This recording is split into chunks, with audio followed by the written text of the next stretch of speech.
Hello and welcome to the Quiver channel. I'm Jason, your host. Let's talk about sleep.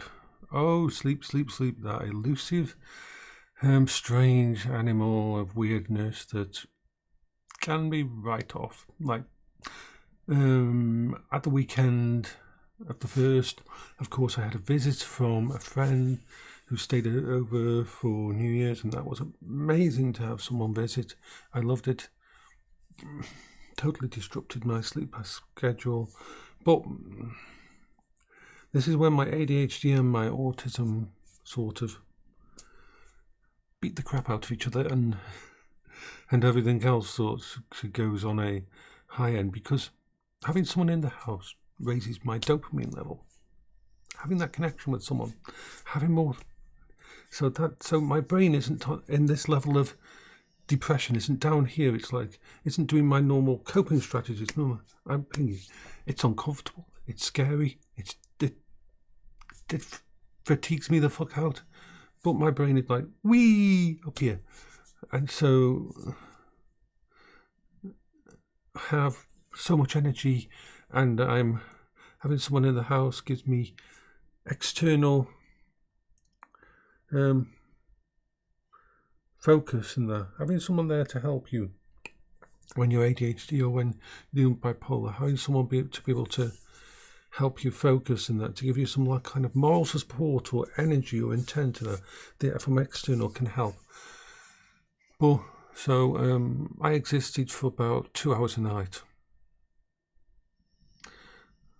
sleep, and then when it was gone, I crashed. I absolutely crashed. I mean, we're talking within half an hour. I spent half an hour going around the house making sure everything was okay, trying to make things look and feel a little bit more like the way my normal house, just moving chairs and moving stuff on the desks, and the kitchen computer had to look a certain way with the mouse pad at a certain place, and all this had to be done. And then I crawled into bed with the dogs, and I was asleep for 2 hours. I got up, I wandered around, I did some more things, checked up on people online, I did some more of my trying to calibrate the house back to the way it's supposed to be. My safe house has got to be in a certain place in a certain way, and then I went back to sleep for another 2 hours, and then I woke up, and that's how that night, and then I managed to get one more sleep of 2 hours before about midnight, and then I was up all night because my brain could not shut down, and I had to try to make everything back the way it was. And this sort of evened out over the last 4 days until today, where last night I went to sleep at about 7 p.m. Slept for 2 hours, woke up, stayed up till about 3 a.m, then fell asleep and managed to get 4 hours. 4 hours for me is a lie-in. If my brain stays thingy and I stay asleep for 4 hours, I am winning at the game of life. 4 hours is like, oh yay! And so yes, I woke up at 7, and so on. That's how sleep is for me, and it can be disrupted by many things so easily. It can be disrupted by walking up the stairs and noticing that one of my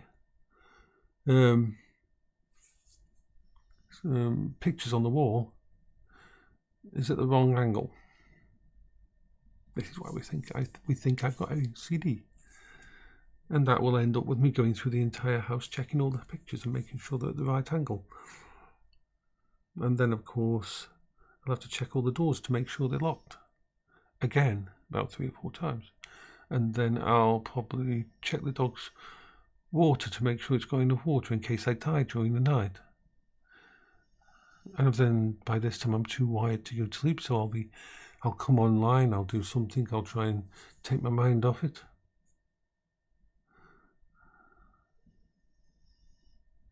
and so on. Yeah, that's what happens. So it's sleep and me. You need to get more sleep. The thing is, I exist in some kind of... I know people half my age. I know teenagers who don't have the energy that I've got. Who would be basically dead if they were having the same kind of energy as me. Monkey's a hard worker. He does work and everything. He's a grafter, as I call them, when he's doing something like that. But that guy could sleep 18 hours a day. Or he could have a lie in and sleep till 10, 11, 12, midday. Me, it doesn't matter whether I'm awake till 2 a.m, 3 a.m, 4 a.m, it doesn't matter. I will still wake up at 7 a.m. and I'll function. My level of function goes up and down. But yeah. I hope you're all having a wonderful, splendiferous day of awesomeness.